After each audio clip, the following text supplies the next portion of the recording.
Kemi pyetur edhe qytetarët e Tetovës se çfarë presin në vitin e ri 2026. Pritjet e shumicës ishin për përmirësimin ekonomik dhe realizimin e premtimeve politike. Disa presin ndryshime të vogla, ndërsa disa të tjerë shohin vetëm vazhdim të situatës.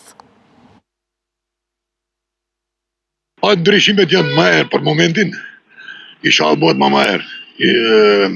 Si është politika, nuk duhet flasë shumë, ama kam qef tjesë reale.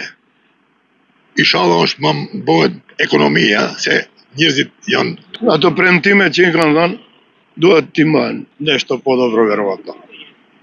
Po që vravotinja za mladit e da imaj. Po ndoshta të bëhet kërcimet më marë, nuk dihet atë, varet sipas popullit. Në mëj ka ekonomia shumë e keqe, ama s'ka e shteti pare, presin të njerëzit popullit, presin për socialnës, për një so buk, akasin, ama s'ka, nuk ka e që ka kanë ma. Që presësh në 2026? Në 2026? Në vazhdimi 2025, nuk pres diçka spektakulare. Shpresoj.